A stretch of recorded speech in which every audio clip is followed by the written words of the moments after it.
Is up, squad? It's the Guru here, and welcome back to Tap Out or Cash Out. I'm here with my co-host, Andre Petrosky. And guys, we got a special guest, the owner of Blue Light, Mahir. How you living, Mahir? Good. How you guys doing? Mahir's not nervous at all, are you? Not at all. Not at all. You guys know Blue Light Dispensaries in Woodbury, Gloucester City, New Jersey. Been a sponsor of the show since day one, and wanted to get Mahir on here. Here's a big fight fan.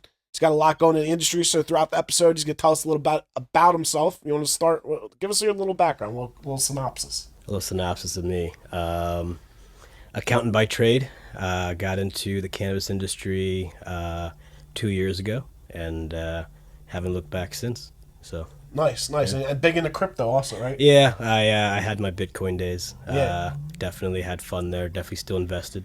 And we got to run up XRP, guys. XRP, run it up. Yeah, XRP and Cardano. For those who are or are not in the crypto world, what do you foresee? What's the play as far as crypto goes? Oh man, we could go down this rabbit hole if you want to.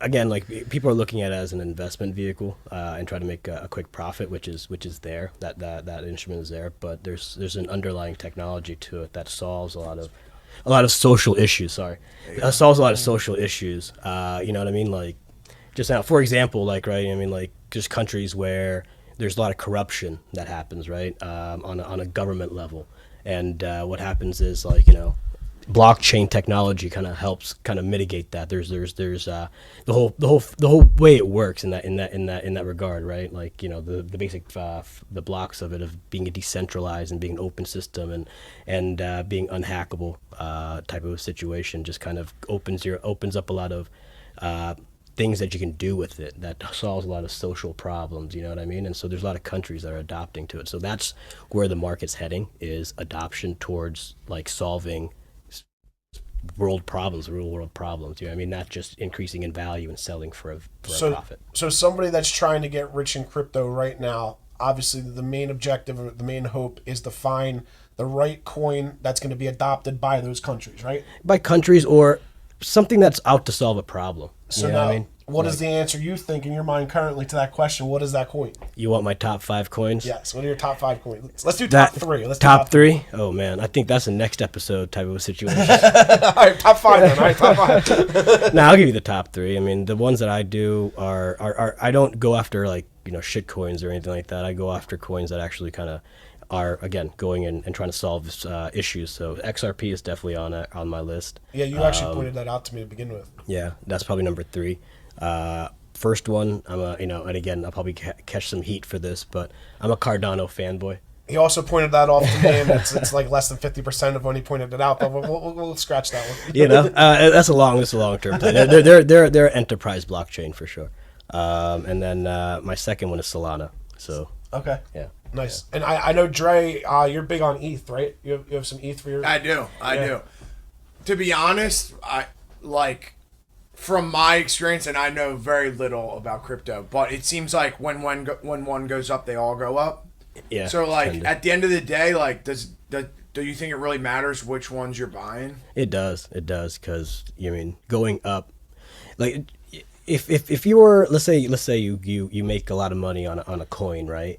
That doesn't necessarily mean that you're rich now. You have to sell that coin for a profit, so you have to find someone else to sell it, and so the liquidity becomes an issue there, right? And so they all go up, but how you're going to be able to pull your money out is dependent on that coin or that ecosystem or that company itself, right? So an ETH is a safe environment, like safe investment. Ethereum, Bitcoin, all those base coins are always going to be around. You know what I mean? Those are the OGs, right? So those are safe investments, but growing those and getting good margins or profit out of those is kind of tough. You know what I mean? Right now Bitcoin's at 105,000. You know what I mean? Who's buying more than one Bitcoin? People are buying fractions of Bitcoins right now. Now if it even goes up like another 10 grand, you have a fraction of a Bitcoin. What do you really see? 7%, whatever it is. Yeah, exactly. Yeah. So you want to get in these projects that are fresh and new, or are still in the startup phase, or still in the low value phase. That actually are, again, doing something that's valuable, you know what I mean? And they're actually generating revenue. And those are the ones you want to watch and just slowly put money into and just see rise, you know what I mean? So I had a sponsorship for one of my first or second UFC fights, but it was, the crypto app that the UFC is sponsored Yeah, by? crypto.com. Crypto.com. Yeah, Crypto.com, yeah. They had their own coin. It was like CRO. Yep. And they gave me like $500 worth of it Nice. as the sponsorship for my first fight. And at one point, that like went up like 10 times. Yep. Yeah, that was like $5,000 at one point, and then it came back down. Right. It did come back down, but yeah. But you were able to sell that. You're probably able to sell that coin for like 5,000 if you wanted to. Like that's a safe a safe thing. You know what I mean? That's why XRP and like I finally was profitable because it went down below 2, and it just everything that I was reading was saying like, all right, if it gets back up to this next point over 215, then and like all the negative people were saying like, yo, this isn't gonna happen. But if this does by some coincidence happen that it goes over 215, then it should shoot to its all-time high. And this is what I was reading, even the negative analysts, right? And then the other people that were bullish will say like that bullish, for those who don't know, are people that are obviously high on a coin and aggressive. Yeah, exactly. Yeah. I mean, they just passed a stablecoin bill too a couple days ago. Right, and that's like 95% like what they're waiting for it to be like official of that big one. So with XRP now, they actually hit that number and surpassed it. I was expecting them to go down because the way it's been going, it went up, but it actually went past that point yesterday alone. So now I'm so excited. I got into it below for the 2. So now I'm hoping that what they're saying is true. And now people are saying that by the end of the year, it could reach 27 and then maybe even 500 in a couple years from now, 100%. which is crazy. And right now it's at $2 and change a share. So like that's the type of thing where if you get in, you buy 10, $20, $30,000 worth. Next thing you know, you make $500,000 or $1 million if it actually does hit. So that's what I'm looking to do. But somebody like you, that's been in the game longer, I guess it's different positions for different folks, different bank accounts, right? Exactly. I mean, I'm a slow accumulator. I accumulate a series of coins that I like, and I just kind of throw it and just have a weekly buy-in. You know what I mean? Whether it's high or low. If it's really soaring, I might not buy. Yeah. But if it's low, I'm definitely scooping up some stuff, and I just kind of keep it in the repertoire. And then kind of bring that cost basis down. So tell us about the dispensary. So I know the new one in Gloucester City just opened. Yep. How long has the Woodbury location been up for? Woodbury is about 9 months now. We're going to be having our first year anniversary in September this year. Wow. Yeah, it's been a year already. But no, it's Woodbury's doing great. The location is amazing. Everyone there has been very supportive. Love the people in the area. Gloucester City, same thing. Seeing amazing feedback. Gloucester's a little bit bigger than Woodbury, so we kind of have a huge menu there. So Gloucester is pretty much like our shopping mall. You know what I mean? I would highly recommend going to check out the Gloucester facility, guys. Like, have you seen it? I have only been to the. Oh man, dude, we gotta have you there. It's so cool, bro. Because definitely we should do an appearance with Dre. But like, dude, it's really cool because like my growing up image of Gloucester City, they've always talked. It's on the water. It's always had potential, but it hasn't been the nicest historical town. But what they're doing in this area, bro, they've making it like gentrification is a way of looking at it, but dude, the way they're building it up, you would never think this was Gloucester City. It looks like a hipster, like growing community with all these positive vibes, like coffee, like all this cool stuff, all this great landscaping. I'm like, dude, we're in Gloucester City right now, and right in the middle of it is Blue Light. They really did an amazing job. Like when he was telling me about it, bro, I thought he was crazy. I'm not gonna lie. And then actually seeing the vision unfold. Yeah. So we have for those some of our viewers that maybe don't smoke, but fight and looking for some recovery, some stuff like that. What kind of products do you guys have? Maybe for sleep. Sleep, yeah. So gummies for sleep, right? We have a lot of cool stuff that's kind of like more wellness oriented now. That you don't have to necessarily even ingest. There's a lot of bombs, CBG, CBD bombs that help. What with is swelling. CBG? CBG is a cannabinoid that helps with swelling and pain.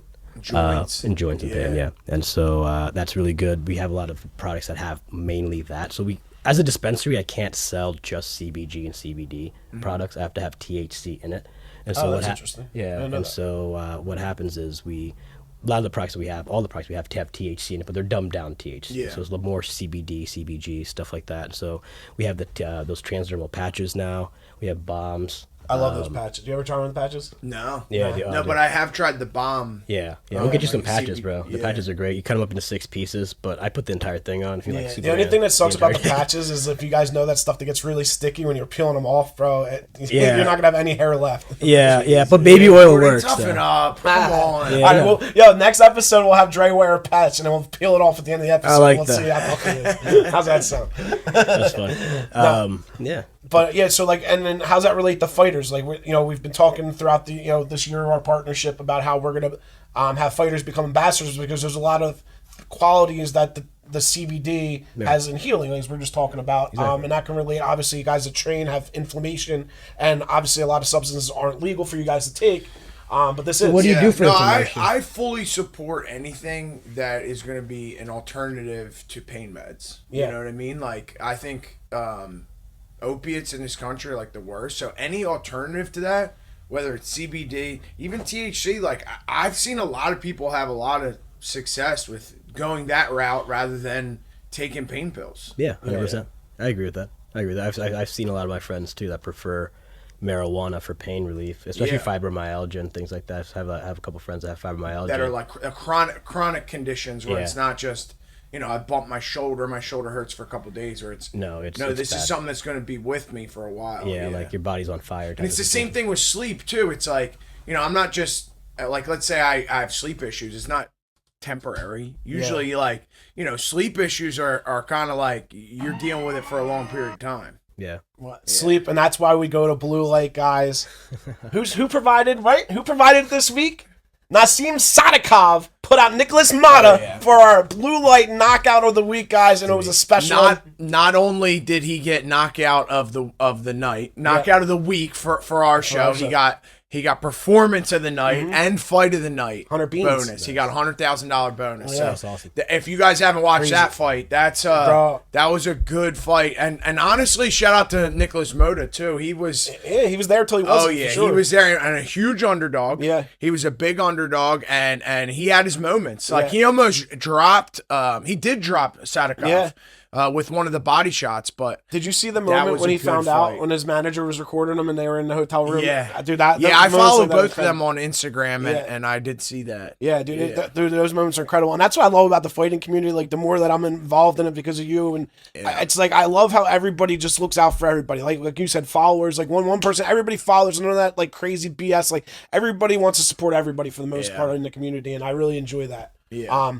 But yeah, it was really cool, and I definitely got chills watching that clip. We'll have to show it to you after, dude. Like he's in there, he's literally just in his his fight shorts, and then like, UFC just called, he got 100K. He's like, ah, and it's like, because obviously he probably made like 20-25K, maybe double that with the win, but now he just quadrupled up. Yeah. It's a life changer. That's awesome. So that was cool.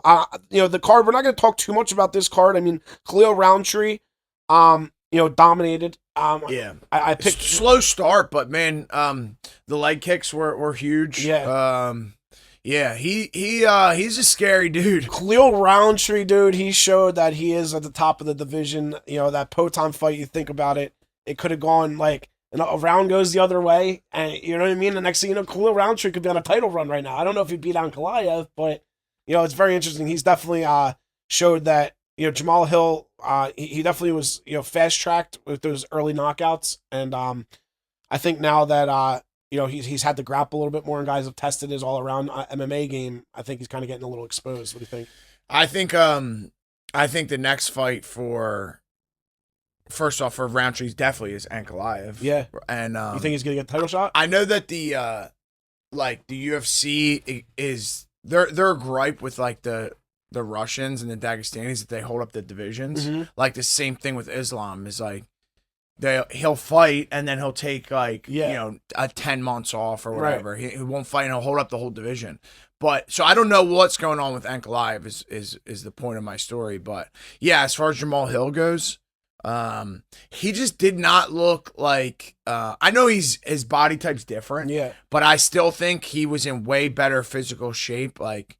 Before the injury, way before when he was before he got knocked out a couple times. Right? Yeah. And again with him, I think he got so confident, for lack of a better word, that in his hands that he just thinks he was going to touch everybody and knock them out, and he didn't have to hone his other skills. Because again, like you know, like he'll stop. But again, his jiu-jitsu, I don't even know. I don't know. Does Jamal Hill even train jiu-jitsu?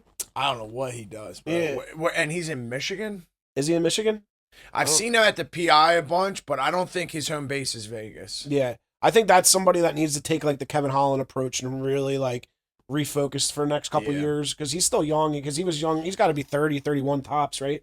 I think he's a little older than that, Is he? But he's not too old. So I think he's just got to focus on grappling and then, you know, try and make one big run again. Yeah. After he hones the craft a little bit. But anything else you want to touch on last week's card? So this weekend, no. Last week's card was yeah. We both fell asleep. I fell asleep. I was sick. Dre fell asleep. He wasn't sick. But I had to go back. I went back and watched it, but I mean, very clearly, the fight of the night was the Sadikov and Moda fight. Yeah, a credible fight. If you guys haven't watched it, go on and check that out. Yeah. But this week's card coming up. Mm-hmm. It's Guru's probably be in the house. Probably, honestly, from my opinion, probably the best, most stacked card in a while. I'm excited, bro. So I've gone to. I think it's way better than the Newark card. Yeah, dude. So I've gone to International Fight Week. I don't know, the last 4 or 5 at least years in a row. And this year I was not going. There was no chance. Even last week, this time you had asked me, and then I looked at it. I'm like, dude, like, I'm going. Like, I couldn't not go to this card, you know? This card is stacked. Yeah, so I'm excited. It's going to be a good week. I'm actually going to play a World Series of Poker event on Wednesday. Going to get there early, so dabble a little bit in there. I get my one tournament a year in, you know. Yeah. And then hopefully we'll have a story that I'll come back with a bracelet. How's that sound? There you go. Yeah, $500,000 richer. No, I used to watch all the World Series of Pokers. Really? Yeah, I was a big fan. All right. Well, hopefully we'll make the final table and I'll fly you out for the rail. There you go. There you go. All right. So, and we want to start from the top. We usually start from the top, right? Yeah. All right. So Topuria against Olivera. I mean, Topuria is a huge favorite, bro. Huge favorite. And dude, is he as good as you think? He's just the GOAT? You think he's just not going to get touched as far? I love Topuria. I love Topuria. Yeah, I love watching Topuria box. I love Olivera. He's one of my favorite fighters. I agree. He's one that is just as dangerous on the ground as he is on the feet. Like, he can crack you. He can submit you. He's so dangerous. Yeah. At plus 335, dude, 100%. That's dude. There's money in that. You know what's crazy? But yeah, Topuria is a fucking beast. But there's question, like, this is a new weight class for him. He's only 28 years old. Topuria's only 28 years old. Like, yeah, think about how scary that is. He's a stud, man. Like, he hasn't even began to hit his prime yet. Like, and I saw the one meme. It was like the thought that he's gonna knock out your 3 favorite fighters, which is insane. Holloway, Volkanovski, and now if he knocks out Olivera, and there's a very good chance. I mean, I think he's gonna want to, like, for his pride, he's gonna want to try and submit him. Yeah. But which, dude, his grappling. Do you ever see how him and his brother roll? Like, watching them roll, dude, is just like. They flow. Dude, that's a great fight. That's a great fight. Yeah. So that's that. And then, dude, Pantoja against Cara France. Again, dude, it's kind of the situation with that division. Like, Pantoja, everybody's in that division is wearing a Pantoja backpack at this point. Nobody cares about Pantoja, Cara France. Yeah. The real fight, the flyweight fight, is Josh Van. You love Josh Van. Dude. He loves Josh Van. And Royval is probably my favorite. Brandon Royval is the most exciting flyweight. So honestly, dude, his fights are always exciting. He gets finishes, dude. He's very exciting. You guys want a guru pick? Second is Josh Van. You want a guru pick? Yeah, let's. You're not gonna like this. Here's the one. Let's hear it. Royval is gonna be too much. I think this is too short of a camp, too big of a step up in class for Josh Van. Obviously his takedown defense has been there, but he doesn't have the jiu-jitsu background. We know that. And Royval is just another level. Those guys at the top of that weight class, their jiu-jitsu is just so sound. And so, like, they get you and they touch your body and they somehow wrap themselves like a snake around you. I just don't think Josh Van's going to have, unless he catches Royval's chin with it. Like, I don't think he What's the line on it? It's pretty much a pick 'em. Royval's a slight underdog, minus 120 even. I think it was Van opened up more of a favorite, but it's starting to close quickly. Again, I think Royval's going to be a lot longer. Yeah, he's 4 inches longer than him. Van's only 23, though, right? So Van, and I love it because, you know, historically the flyweight division has been, like, Dana hates the flyweight division. It's boring. That's why but, dude, Josh Van is exciting for the guys they put in front of him. For a guy that's going to stand there and box with him, that's the best. I don't think Brandon Royval is going to do that. Yeah, I'm surprised. He's going to stay at kicking range or he's going to try to grapple him. I'm shocked that his camp gave him, like, on short notice at this point in his career. I mean, Van did have that loss to Charles Johnson, like, but other than that, and that's the other thing that kind of, I feel like, you know. Who's a stud?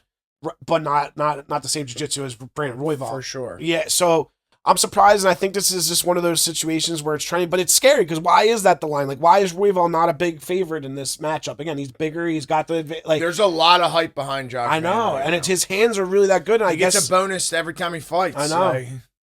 I know. It just to me, it just doesn't make sense. But maybe that's what would his camp take this fight for Josh Van and risk like him losing his hype? It's high risk, high reward. He wins this fight, he's in line for a title shot, Which is and crazy. that's exactly why they put these two fights right back to back on one of the biggest fight cards in the year, because they want the viewers to watch Josh Van or Royval win that fight and then watch the title fight at 25 and say, oh, that's the perfect setup. It's wild to me that you think that the visual, because Alex Pantoja is one of my favorite fighters of all time. Yeah. Like, the way that I've seen him dominate, and I feel like those three guys between him, Moreno, Royval, and like, dude, I do. And now Carl France, like, obviously he knocked people out, but he's lost to Moreno multiple times as well.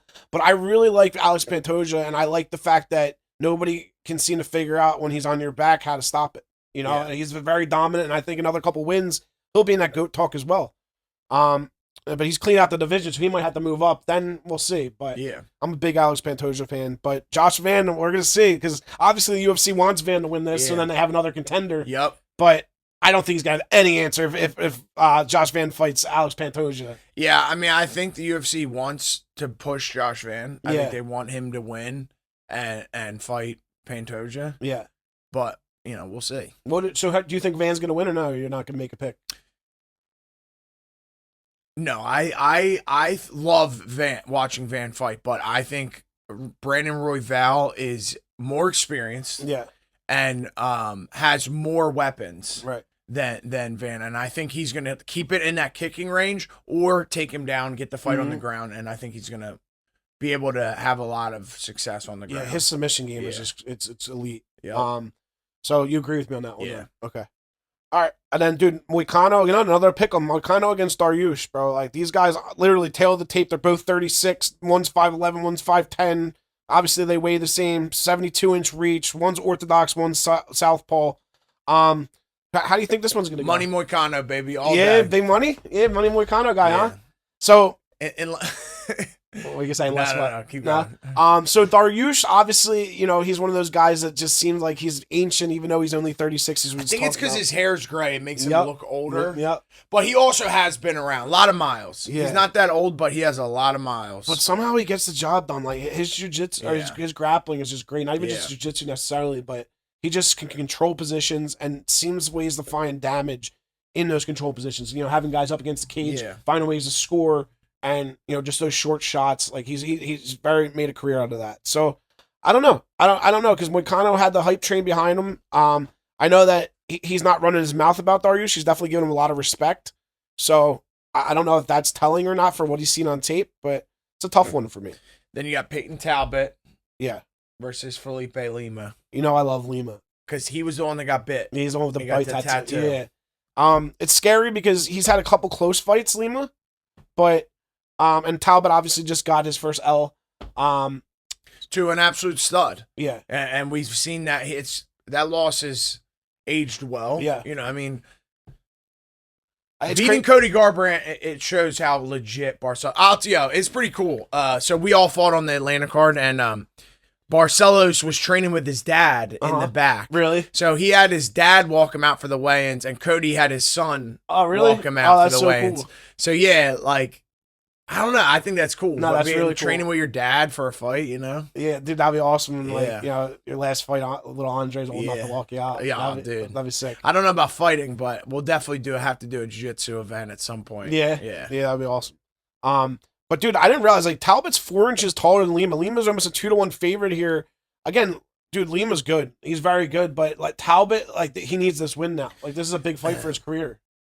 I like Talbot. I think that he can learn a lot from the loss with Barcelos, and I'll take Talbot, especially at plus 180. You said I think he's probably like plus 150. If I could bet, I'd be betting on him. I think he definitely has, even though he lost that fight, I think that he never once did he look bad. He got back to his feet multiple times. It just Yeah, and the Lima fight was a little like I had him against Miles Johns, and that was back and forth for sure. Miles Johns obviously is a vet, but he didn't. He choked out Naimov, who we saw Naimov just did on this last card. Yeah. So Lima's definitely got the skills. I don't know, Talbot. Like I said, again, this is going to be telling, but I think I'd be in Lima's corner. So you're on Talbot for this. Yeah. Yeah, you're right. Is there any Ellis the Barcelos? I mean, the other thing is though, like his wins aren't aging well. Like Cameron Simeon, he finished, but Simeon now is showing that he's been kind of turned into a can, even though they rushed him. Giannis Gamori knocked him out in the first round, 19 seconds in. I don't even know who that is. Nick Aguirre. I think Nick Aguirre is one of the New England Cartel guys, if I'm not incorrect. Yeah. Right. A 3-fight finish in an L. So we'll see. We'll see how it plays out. See what we have next. I hate to backtrack here, but did you happen to catch the Jung Young Park fight this weekend? Yes, I did. Yeah, so my weight class, obviously, so I was tuning in. Uh-huh.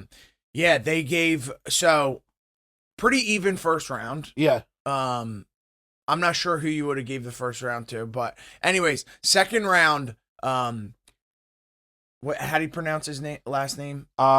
Nuridiev. Nuridiev throws a knee to Jung Young Park, who's grounded. Yeah. Splits his eye wide open, Bro, like so bad mad. cut. I had to fight and it was illegal. His knee was down, his hand was down, which can be confusing because the new rule states that the hand is not a grounded opponent, but his knee was clearly down. Yeah. So the ref takes 2 points, not one. He takes 2 points away. So now, if he won the first and second, they would have been both. He would have been going for a draw. The best. It would have been draw going into the third round. Yeah. And Park did end up winning the fight by decision. And it was crazy because imagine, first off, the guy thinks he wins, celebrates, jumps up on the cage, goes nuts. Park's there. And mind you, we're in a different country, so the translators don't understand. So literally Park saying like, yo, I can't see out of my eye. Fight 100% should have been stopped. And I had to not go into distance, by the way, in a bet. But and so I'm like, dude, literally says, and then the official turns around and says, no, you can see. Yeah. Get your ass back in there, It was son. the weirdest thing I've ever seen. Like, usually as soon as a fighter says that, oh, sorry, can't do it. And then the fighter's like, no. And then, like, and he literally, that's why he started grappling. And he, dude. And it's a shame because if he can't fight, he gets a win there. Right. And he gets 2 checks. Yeah. But yet he goes back in there. Oh, he did win. He did win. He won, and he dominated because he couldn't see. So he literally said at the end he had to grapple because he couldn't see out of his one eye the whole time. So he had to, and it turned out he was just stronger. And he couldn't get the choke. It was pissing me off. He couldn't get under the chin. So it was like he had one hook in, and the guy's back was against the cage where he was having a hard time getting that other hook in because he was blocking with the cage. So he and then he just couldn't get the angle, and he kept trying. Yeah. And then like towards the end of the couple rounds, he almost had it in, but it just wasn't enough time. Yeah. But I was surprised at how strong he is. And sometimes I think guys realize that mid-fight, like, when your game plan is not to grapple at all, and you think you're going to strike, and then all of a sudden, like, maybe the other guy initiates one of the transitions, and you kind of realize, like, wait a minute, like, I just handled him pretty easily, and then all of a sudden, your game plan shifts mid-fight of, like, wow, like, I'm stronger than this dude, I might as well grapple him, because I can do whatever I want with him, and I feel like that's been happening more often when guys are shocked at how they're planning out, and that's what happened with Park, luckily for him.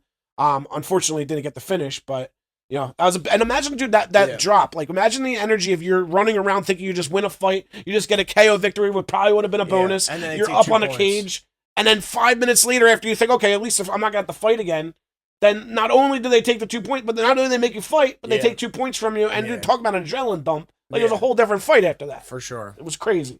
Yeah, bro. No, they're both good. Yeah, I mean, I definitely see them as 2 potential opponents. Park's got a chin, bro. Park's got a chin. Yeah. We're gonna have to get Mahir watching this week. This is dude, and Park got poked in the eye like 3 times. Yeah. Dude, poor guy. Dude, he got poked in the eye a bunch of times. I wonder what, because dude, honestly, that could have been a career-changing fight for him. Like, I wonder what would have happened if he lost the fight. Like, I still don't understand how a fighter literally says, "I can't see," and then they tell him to go fight. Like you said, it was crazy. Yeah, that's crazy. You love this fight coming up this week, Hermanson against Rodriguez. It's a great fight. Yeah, I think Rodriguez is so big, like huge for the weight class. Huge. He's tall, he's big, And he's scary, man. Like he can do everything. He can strike and grapple. He does get chinny. Like he's been knocked out like by guys that are not great. Because he just holds it so high. Yeah. Like he just walks in and you know he's eaten it throughout his career, but Cannonier put him right out. But that was a 5-round fight also. Yep. So I mean, Jared Cannonier is one of the top 3. One of the top 5. Top 5 for sure. Yeah. But Chris Leeward Duncan, he's a monster, that guy. Yep. And he beat him pretty handedly. Knocked out Tavares, which isn't easy to do. Tavares usually at least makes it to a decision. Yeah. He's very good at managing distance and not taking a lot of damage. So that says a lot about Rodriguez striking. But Hermansson's last win was against one of the best strikers in the division, Mr. Joe Pyfer, right? But a long time ago. Yeah, that was February 2024. That was over a year ago now. Yeah, so you fight him once a year. I'm not young, right? How old is Hermansson? Hermansson's what? I'm thinking he's probably at least 37. I was going to say 36. I remember him with like Darren Till back in the day talking. Back in the day. Yeah, bro. So let's see how many UFC fights he has. 1, 2, 3, 4, 5, 6, 7, 8, 9, 10, 11, 12, 13, 14, 15, 16, 17. He's got 17 UFC fights. Wow. What do you think Hermansson's checks like this week? Yeah, pretty big. At least a quarter million. I would be willing to 17 fights. Yeah. Because if Rose got $500,000, I know Rose was a champ before, but yeah. And Hermansson's been high up there in the weight class. At least 150. Yeah. So I could see Hermansson kind of doing the same thing he did to Pyfer. To Rodriguez. Yeah. And kind of the same thing Cannonier did to Rodriguez. Like, weather the storm, get some leg kicks in, weather the storm, don't get in too much trouble early on, and Rodriguez fades. Yeah, let him gas. Certainly fades. Yeah. And Hermansson has shown that he can go 5 rounds. Right, and again, he just felt Pyfer's power and didn't. Pyfer did have him wobbled early. So maybe Rodriguez sees that on tape and just decides to hit the gas and just totally, or he thinks about his gas tank. I think if I'm Rodriguez, and again, dude, Hermansson before this lost to Dolidze, who I think, I told you this, I saw Dolidze recently in person, and I still have no idea how that man makes 185. Yeah, he's big. He's a big dude. Yeah. So I think Dolidze might be future potential champ of that division, honestly. Yeah. That's your division. But we'll see. But that was his last loss, and then he went to a split with Strickland, beat Curtis after that. So, he's definitely there. But this is Hermansson's last run for sure. I think. Yeah. So that's a good fight to tune into, nonetheless. No, for sure. I'm excited. That's the prelim main event, I believe. What do we have next, Dre? Is that Hyder Emil next? Yeah. Yeah. What do you think about Hyder Emil against Jose Delgado? I'm gonna be honest. I don't know either of them. Really? Hyder Emil's a local guy. He's undefeated. He's the local guy. I want to say he trains with Aljo and them, and I think he trains with shout out Charlie and Cannibal. When's Charlie gonna fight next? Charlie Campbell. I'm pretty sure Hyder Emil trains with those guys. No. Charlie's been on a win streak. He's gonna be on our show. We just got to get it lined up. He's one of those guys that only fights once a year. He's perfecting. I think he's working on his grappling. Wow, Hyder Emil's undefeated. 11-0. Yeah, he just had that split against Gomes. I didn't realize he's 35 already, though. Let me see where he trains at. I want to say he trains with Aljo and them, but I could be wrong. Scrap Pack. That's Cali. Yeah, I thought for some reason Marab would post him for a while. Is that, Gilbert Melendez's team? Maybe. I don't know. I would bet on the fact that him and Marab have trained together in the past, and maybe at the Apex, maybe because they're around the same weight class, potentially. Even though they're not, he's 145 and Marab's not 145, but Aljo's 145, so maybe. I don't know. But anyway, so Hyder Emil usually comes in, and he's one of those guys that has been like big underdogs, and it just shocked the world and stayed undefeated. He just swings, bro. He swings and doesn't stop swinging. He's like one of those dudes, and he'll throw 150, land 150 significant strikes potentially in this fight. But Delgado might put him right out. His chin might finally get tested in this fight. Delgado's a stud. Sorry, I'm just looking up stuff too as you guys are talking. No, do it. No, do whatever you got to do over there, Mahir. Like I said, we wanted Mahir. Mahir's one of our big, important sponsors, so we wanted to make sure he had a part of the show, and you guys got to see his face whenever we talk about him. He's not huge in the UFC. He loves watching it, but we're schooling him. We're educating him on the UFC right now. Getting into it. For sure. So we're looking up Delgado right now. Wow, and they put Cedric Dumas on this card again. A huge card. They must like him. Well, you heard he just got arrested. Yeah, so he can't be training too much. And he's only a plus. He's plus 125. I was surprised, bro, because if you actually look at his record, like Nursultan beat him, but he held his own in the beginning against Nursultan. But dude, his record's not bad. I thought he was like on a big losing streak, and he's actually not. He's only just lost one. I just see him lose every time he fights. That's what I thought too. But look at it. I'm telling you, pull him up. Yeah, look, bro. I was shocked when I put it up yesterday. Dumas. Nico Price is a minus 2,000 underdog, which is crazy. But yeah, this dude McVeigh, I think they might have put him on to test this dude McVeigh too. Because this dude McVeigh is undefeated, and I think that they want to see if he's real or if he's going to get fraud checked or not. So they figure, but Dumas is literally fighting for his life. Yeah, see, he lost to Olin Jacek on strikes. 10-3. Yeah, and then he beat Tulum in the middle. Obviously lost to Nursultan, but then beat Abu Azaitar, and he beat Cody Brundage, and then he lost to Frem, though, who worked. He lost to Gilly from Frem. How was Frem's grappling? He saw how. You go back and watch. He wasn't putting in the guillotine? No. Nah. Dude, that's my pick. What? I would put a bunch of money on this McVeigh kid? Yeah. Yeah. Even though he's Jackson McVeigh, undefeated too. Yeah, no picture. Let's You're confident in the guy with no picture? Dude. He's got 2 inches less in reach. 2 inches less in height. Oh, he's 2 inches more in height, 2 inches less in reach.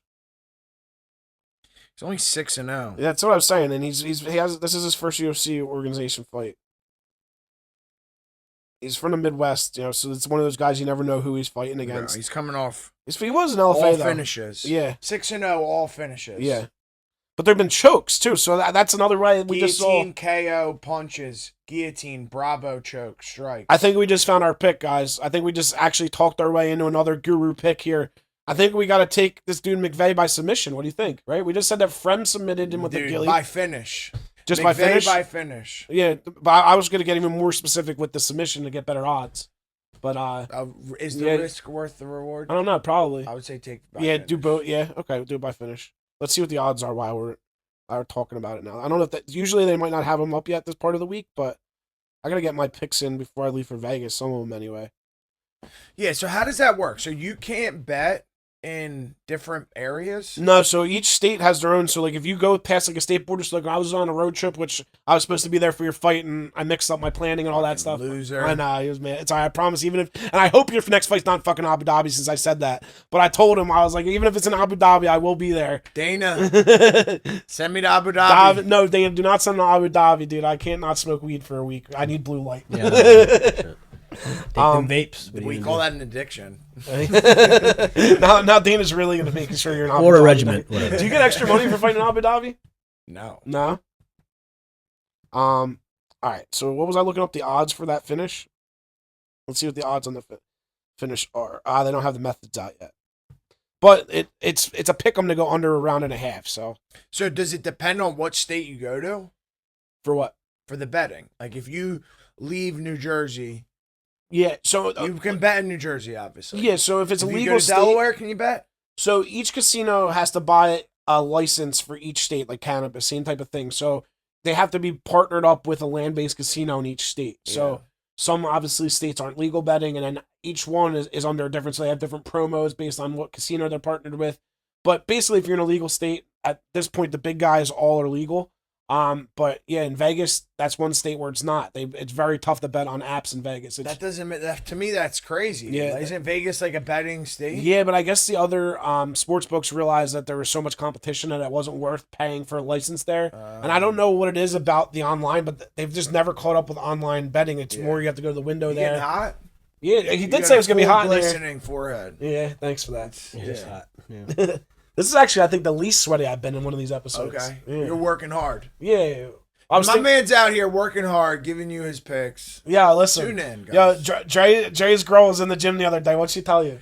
Dude, so I'm and I get a text message from my girlfriend.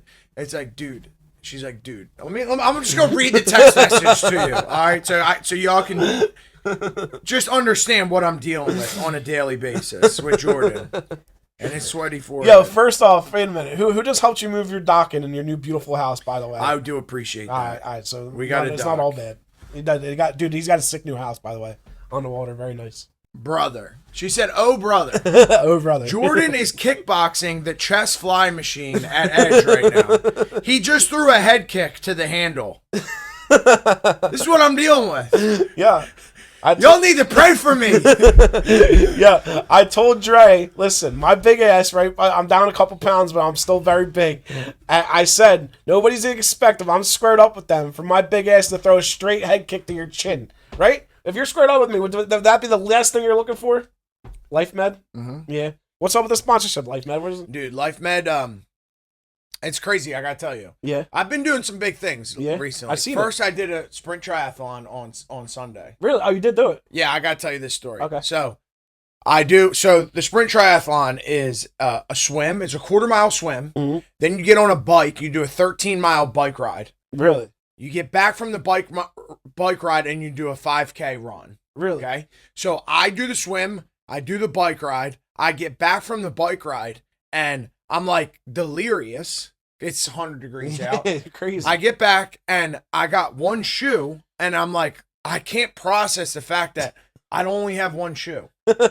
So I'm like, dude, what the fuck? So I'm just staring, looking around. I'm like, all right, I only have one shoe. What do I do? Yeah. So I literally am like, fuck it. I made it this far. I can't quit now. Yeah. So I throw my Crocs on and do the whole 5K in my Crocs. In sport mode, at least? Dude, in sport mode. I deserve a sponsorship by Yeah, Crocs. yeah, that's crazy. I'm gonna find pictures from the event to show me running in the Really? Crocs. Yeah. How'd you place?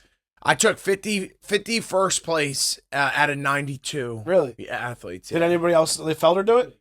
No, Felder needs hip surgery. Oh, okay. I was talking to him about Really? it, though. Yeah. Did anybody else do it? Yeah, I had two other buddies. Timmy Williams. Oh, yeah? Yeah, he did it He's with a big me. dude, too, right? Yeah. But ex-UFC fighter. Yeah. But yeah, he did it with me, too. Tim Williams was a CFFC beast. The other thing we're doing is yesterday I was at the Flyers training facility. I saw that. I was going to ask you about that. Yeah, in Voorhees. Yeah. And Danny Briere. Danny Briere was in the picture, and they have a couple prospects You were there with Garbs. How'd that they come want in? to learn how to fight. Oh, really? Yeah, so me and Garbarino are gonna train some of the Dude, that's so cool, bro. Yeah. Yo, that's awesome. Yeah, so I've been like watching videos on like these hockey fights. Yeah. And trying to find like different techniques. So yeah, so I never Yo, played that's hockey. a cool clip. Listen to this, Yeah. guys. Yo, so the Flyers hired Andre and Johnny Garbarino to train the new up-and-coming The youngsters prospects, yeah. of how to fight? Yeah. Like, so what do you teach them? Dude, so I never played hockey. So Garbarino played hockey. Oh, Like, okay. he won a couple like championships at that Voorhees Oh, Center. really? Yeah. Oh, so, okay. So he played in high school and they won he was on a good team. He was pretty good. I don't know all the accolades, but but yeah, so and bare knuckle boxing. Yeah. So what better blend here? Yeah. You got a UFC fighter, 11 and 2. I got 11 UFC fights. Yeah. And then you have a bare knuckle boxer that played hockey. Yeah. So I've been studying all these. I found clips of all of the Flyers fights. Yeah. From 2024 to 2024-25 season. Yeah. So I got all the clips of all the fights. So we're going to break them down and start working on some stuff. I think like. That's so cool. Yeah. So like, obviously they're grabbing. Yeah, it's a lot like a when gi. they're- Yeah, so we're gonna do some gi stuff. Are you gonna some have us start judo choking them out? Hell yeah, dude! It's Put a gonna cross choke on yeah. the. Yeah. So most of them they grab with one hand, Yeah. and then they punch with the other. Yeah. Right. But now, like the rules have changed a little bit. So like before, when they would fight, like Yeah. all right, we're fucking fighting. They throw off the helmet. Yeah. Now you have to keep the helmet on. You can't take the helmet off before the fight. I think one dude got knocked out and he fell back. His head. But they usually don't stop it. So if I punch you and your helmet comes off, they don't stop it. Yeah. But they don't want you to take it off to begin with. Yeah. So with that being said, like the visor covers like your eyes, Uppercut. right? And you have the helmet. Now the helmet has like this ring for the ear. You can grab that ring. Oh, yeah? Yeah, so Yeah, it's that's all about awesome. like one hand is grabbing and also like using that as a frame. Yeah. The other hand is punching. Yo, that's so cool. Yeah, so I'm excited. I've been like watching like a whole bunch of these hockey fights to see like what the best strategy is. Yo, that's a cool gig. Yeah. That's a cool gig. Yeah. By the way, how often do you shave your arms? He just was flashing them. I'm like, I've been buzzing. I'm a buzzer. Yeah? Yeah, I'm afraid to get staff, so I'm afraid Oh, is that to why you bick do it? them. Oh, okay. I don't want to bick them and then like get a little cut and it turns What do into you just staff. get hairy to begin? Like, what's the reason you shave them? Dude, my arms get hairy. Yeah? Yeah, I got that Russian blood. Oh, okay. Yeah, is that what you are, Russian? Yeah. Are you Italian too, or just Russian? Not Italian. I don't know why I thought you were Italian. No. But bro, That's what I got Garbarino for. Dude, I saw the picture yesterday. I was like, dude, that's so cool. Yeah. And then what guys have you met so far? I'm not like a huge. I wasn't a huge fan of the Flyers this past couple years until I started watching these fights. Yeah. You got to get Michkov. Michkov's gonna be Michkov. He's And one they were saying like, oh, he needs to learn how to fight. He can't Yes. fight. And I'm like, I watched him, like, he fights a decent amount. He seems a little smaller, but he was in a couple He's a of the stud. fights. He's like a star. He's gonna be a star. Yeah. And he's young. He's like 20 now. Yeah. Yeah. So he's from Russia. He was like on a contract over in Russia, and like they took a chance because of his talent. Yeah. Where he wasn't able to come over for a couple years. They got him to come over earlier. They negotiated, and he's a goal scorer, and doesn't play the greatest defense yet. Yeah. But if you teach him how to fight, dude, we got Andre teaching Michkov how to fight in Philly. That'd be huge. Oh, dude, the one Delorier. Yeah. Is the one big fighter. Uh-huh. Am I saying his name wrong? Yeah, no, I think you said it exactly right. Flyers roster. He's hurt right now. Uh-huh. But we're gonna train him too. Bro, that's so cool. They said he's interested. How's the gig work? Is it like a certain time a week or like a month? How's it work? I can't tell you the exact times, Jordan. You can't show up. No, stop it. I mean, like, is it Nicholas Delorier's. Dude, that's the enforcer. Yeah. He's the enforcer. He was in like half of the fights. Yeah. Yeah, he's down to... I'm telling you, bro, we can make this dude an animal. He's a beast. Really? Dude, this is so cool. Yeah, dude. Canadian. 6'1", 218 pounds. Wow. That's awesome. Dude, he's the a Flyers beast. are going to be knocking everybody out, and it's going to be Hell all yeah. over ESPN. Like, Hell yeah. Andre Wachowski, Johnny Garbarino. Dude, I'm like, yo, you guys got to put me in the penalty box. And I just coach them up after their fights. That's awesome, bro. That's So I'm excited. Yeah, because, dude, they'll probably give you tickets to every game now and stuff, too. Yeah. I'm in the penalty box, bro. Yeah, that's Coach Dre in the box. Do you do it on skates? The training, not yet. That's phase 2. Yeah. That's phase 2. I also got to learn how to skate a little bit. I have skated before, but I never played hockey. Because there's something to be said about the grabbing a jersey and the everything. momentum. Yeah. Yeah. And then they start spinning. Yeah, 100%. Definitely, obviously, the best approach is if you can get the back of it. But now they have the stuff that holds it down, especially if they're a fighter. They make sure to tie it down extra. Because the number one is if you pull the jersey over the head, it's game over. Yeah. I know. But I know. Yeah, you know that about hockey fights? I know Yeah. that. That's the one thing I do know about hockey. Yeah, nice. Mahir's still here, by the way, guys. Yeah, I don't. All right, so anything else about this card you guys want to touch on this week? We got Terrence McKinney against Slava Claus. That's going to be an interesting fight. Great fight. You think Terrence can finally get some wins together? Like he's an assassin. No, he's won his last 2, I think. Yeah, that's what I'm thinking. Like if he gets another one, bro, another finish, like he could really start putting something together. I mean, he's exciting. He's a finisher. His fights rarely go the distance. Yeah. He has 3 of like the fastest, 3 of the top 10 fastest finishes. Yeah. In the UFC. And Terrence is a genuinely good-hearted dude. Good like dude, bro. So yeah. we went and we did some volunteer work at the shelter in Newark. Really? Together, yeah. Yeah. So he's a good dude. I remember. He's got a good I don't remember if it story. was Boston or if it was It was one of the East Coast fights, and I remember because you know how it is with the fighters getting tickets, especially back in the day, they never used to get fighter tickets, right?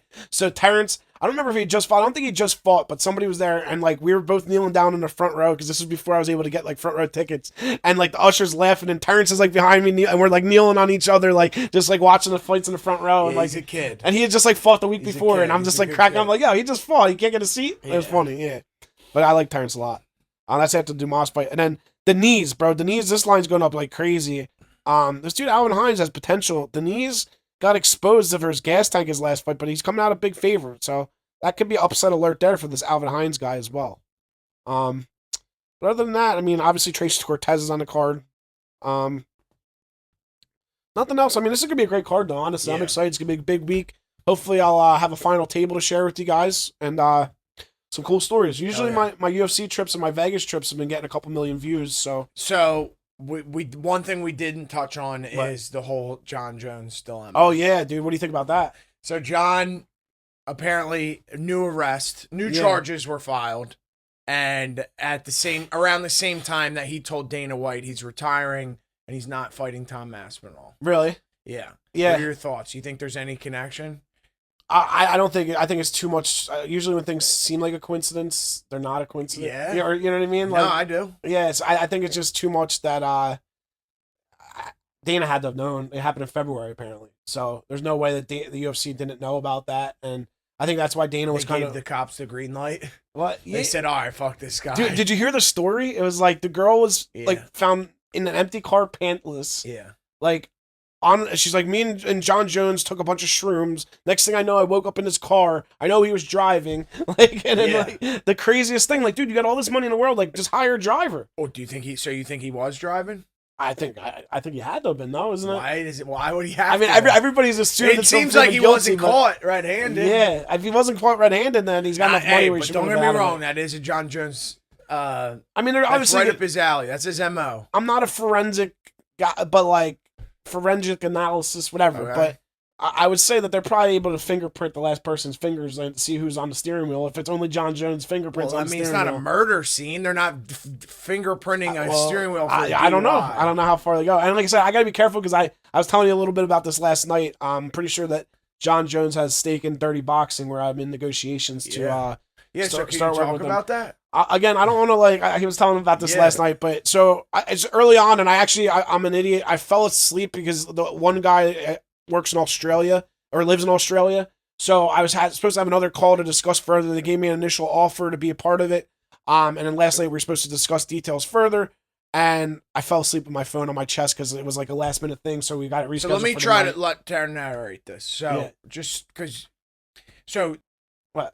They made you an offer. They made me an offer. In return for what are you going to be doing for the company? Basically, Dirty Boxing League, they have had a couple fights already. Now the third, and again, this isn't official yet. It's not agreed upon. And some great fights were on the card. And that's why it's intriguing for me because I think... Did I see Arlovsky was on it? Rosenstrike was on it. There was a couple... Oh, Alex Caceres. Yeah. Jessica Rose Clark. Yeah, so they're pulling names. Yeah, and it seems like they have a nice bankroll. Apparently, the company is valued at like $20 million already, which I don't know how that all works, but... There's a lot of things going positive for them that I think, I've always wanted to be a part of an organization, and the fact that, Bags, I appreciate you, Bags, Josh, that, he's with Overdogs, he does a lot of stuff with guys like that as well, and, the fact that he thought of me, I've asked him for the opportunity, and the fact that he's given the opportunity, I'm very appreciative. But to answer your question, what my role will be, obviously, I'll be doing the guru stuff, I'll be attending the events, making the content. But then on the other side, I've developed a lot of relationships over the years with all my traveling with other influencers. So I'll be the head of gathering up other influencers. So like in August 8th is the next event. It's Dirty Boxing 3. So I'll, recruit a bunch of different influencers to come promote on their channels. And then obviously attend the event. And that'll be, my other role as well as promoting myself and just being a part of the company and help building it up, getting their social media videos up. They're already at 165,000 followers on the Instagram. So it's definitely a good opportunity, I think. I think it's got potential. And so John is one of the... I would assume that he's part owner of it, just because he's, does everything with those guys. So I would assume that they probably have him working on it in some fashion. I could be totally wrong, but I've seen him in the photos with them, so I would think that he's probably got something to do with it. Okay, so total assumption... John Jones is involved. Yeah, well, he's involved in everything else. That's what we're reporting to you today. But nonetheless, Jordan is... I think the league's got potential. I really do. Like I said, the fact that, it's all top head strikes. Have you seen elbows? Yeah, I like it. Yeah. I like it. And they wear gloves, so it's not like complete like the... it's easier to get approved in different states because the fact that they're wearing gloves, I think that's part of it. Yeah. And then the other cool side of it from the betting angle, and this is the other side to answer your question, they have an app, and it's all crypto right now, that they're able to bet on the fights. So the only place that you can bet on their fights is on their app. So I'm going to be, obviously, that's the coolest side for me is, when you attend fights, you're all, even if CFFC, you're like, damn, I wish I could bet on this right now. So now you're actually going to be able to attend the event, bet on the app while you're at the event, and it's going to be the only place that betting on the events offers. And you're using crypto to put your bet in. Right. Wow. So I think that could be, right? Cool. It's cool, right? So... when opportunities like that come across, they're rare, but I try and take advantage of them because that's the type of stuff I look for and, want to build a legacy. I did watch the Rosenstrike fight, and I was like, oh, man, they're feeding this guy to the wolves. Yeah. The other guy was way smaller than Rosenstrike. He got worked, yeah. But no, that dude put up a fight. Yeah, and they had some names there, bro. I think it was a decision, right? That went to a decision? I remember there was a big bloody elbow, I want to say. Dude, that dude put up a good fight. Yeah. I don't care. He was way oversized. Rosenstrike was way bigger. I thought they were feeding that dude to the wolves, and he put up a good fight. Yeah, and I think it's a path for guys after they retire and aren't really ready to hang it up. Like that now when they're like in their like mid 40s, I think you're gonna start seeing like guys out of the UFC like transition to that because it's not as dangerous and like you don't have to train as much, but you can still get that thrill of the competition. You know what I mean? So. I think I'm definitely as long as they're gonna have me, like I said, nothing's signed, nothing's official, but I think I'm gonna definitely try and be a part of it for sure. Well, congratulations. Yeah, we'll see. We'll man. stay tuned. Stay tuned. But yeah, anything else you want to touch on this week? No. Nah, anything you want to touch on here? No. Thank you guys for letting me be part. All right, brother. Thanks for coming, brother. All right, guys. We'll see you next week. Big Vegas trip. Big weekend on the card. Let's get it, baby.